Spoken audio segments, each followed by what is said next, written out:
In my presentation, I will discuss the impact of European colonization on the indigenous people of the Caribbean.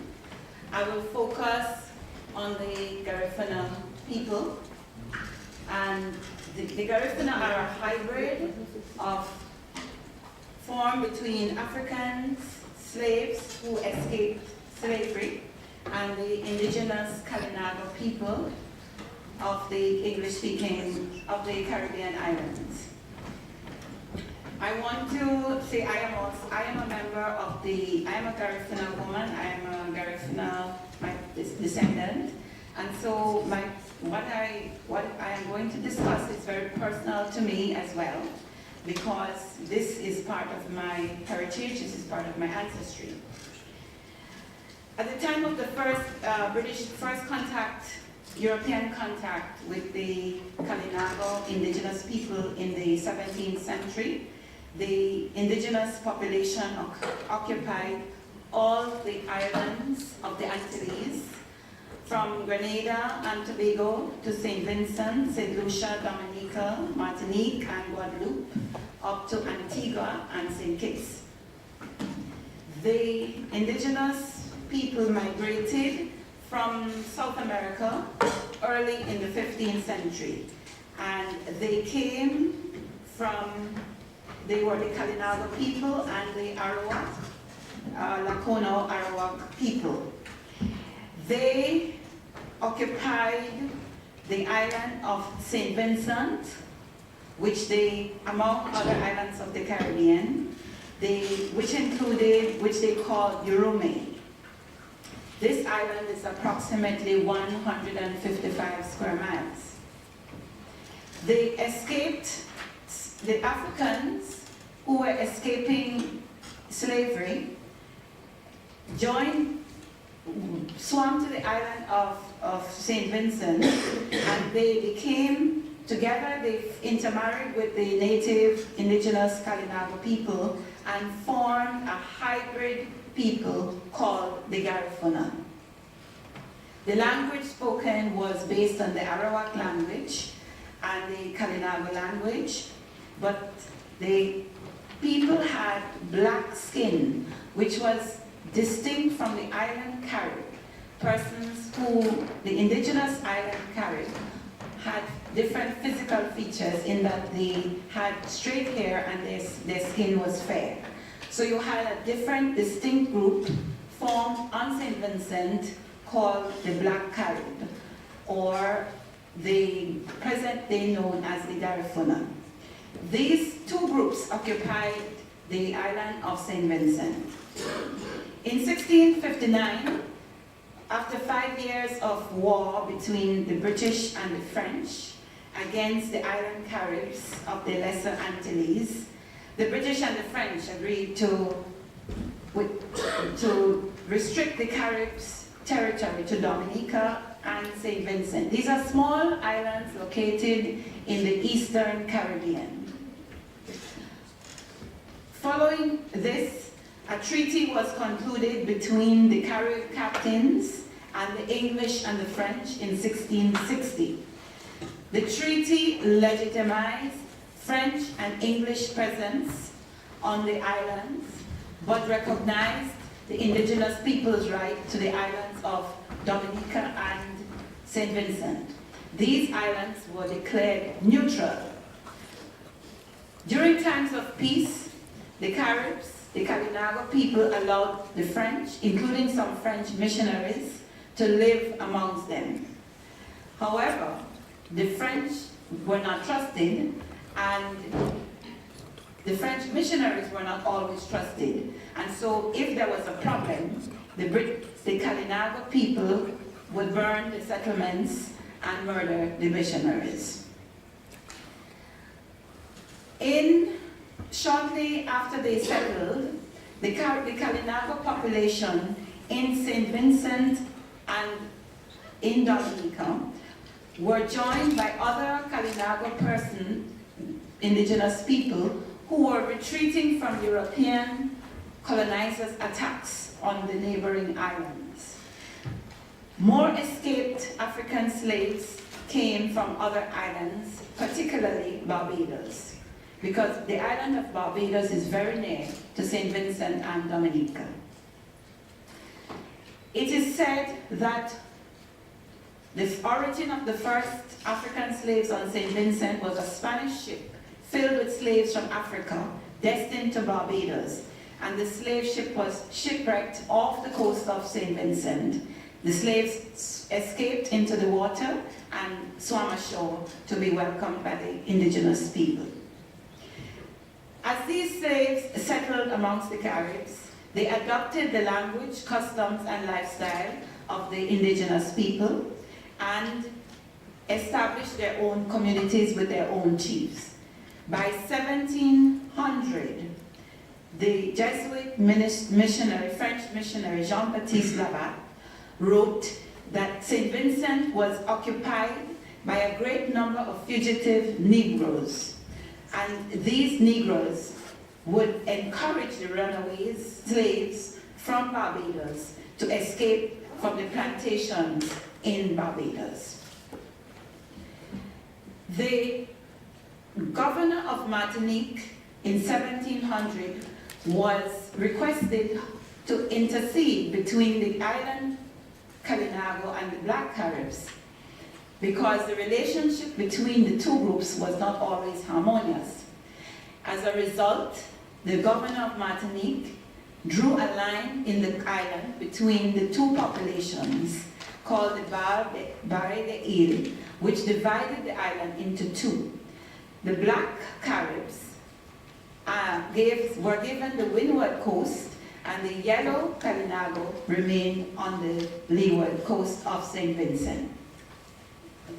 These two groups, however, still continued to live amongst one another, visited each other's communities, and supported each other to wage war against the Europeans. As time passed, it was clear that the British were interested in occupying and colonizing the island of St. Vincent, even though the British and the French had agreed that St. Vincent would be neutral. What was the case was that the British were expanding their expansionist policy of expanding their control of all the islands, and they wanted as many islands as possible in order to grow sugar for the sugar industry and establish, of course, sugar plantations. The Kalinago people, the Garifuna people on St. Vincent, controlled the part of the island called the Windward Coast, which was more suitable for the growing of sugar. As a result of that, the British came into direct conflict with the Garifuna people on St. Vincent. However, the black and yellow indigenous people joined together to resist this British incursion. Their sense of independence and their sense of resistance to the colonizers' policies was very strong. This was attested to by the French Jesuit missionary André Le Breton, who wrote in 1702, he wrote as follows about the Kalinago. And this is what he said: even from the very beginning, they, referring to the Kalinago and Garifuna people, they were filled with a hatred, not just of slavery, but any form of injunction, authority, or submission, to the extent that these very words themselves are unbearable to them. Yielding to someone else and obeying an order is for them the ultimate indignity. All of them are perfectly equal, and they recognize no official, chief, or magistrate. So this is what this French missionary was saying about the indigenous people on St. Vincent. However, the conflict continued because the British colonizers were very interested in getting control of the island of St. Vincent, as I said, for their sugar plantations. In 1768, the British decided to construct a road into Kalinago territory. The Kalinago declared war, against the British. And the British started to build a road into the territory of the Kalinago people.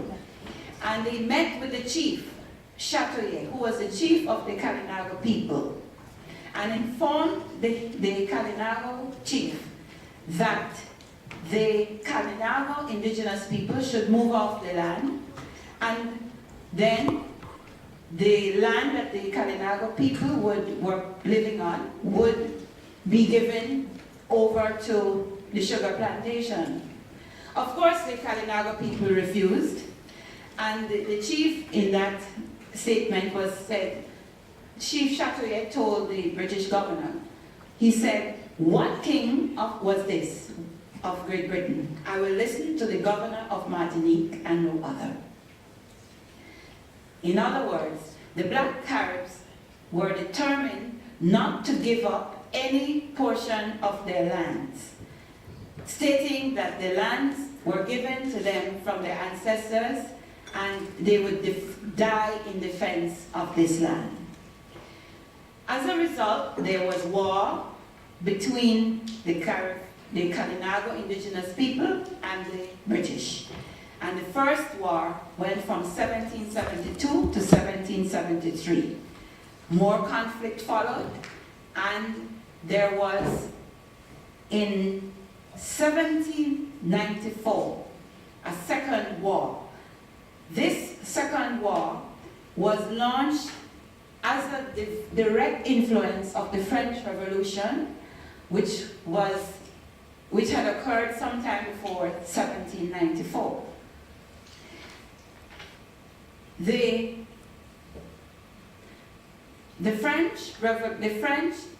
The Black Caribs launched the Second Carib War in St. Vincent against the British. And as a result of that, in 1795, the Chief Chatoyer was killed by the British. His troops were disoriented. They continued to fight for another 2 years. And in 1796, they surrendered. Over 4,776 indigenous people were captured and sent to a barren island off the coast of St. Vincent, where many of them died. In 1797, only 2,248, half of that number, survived.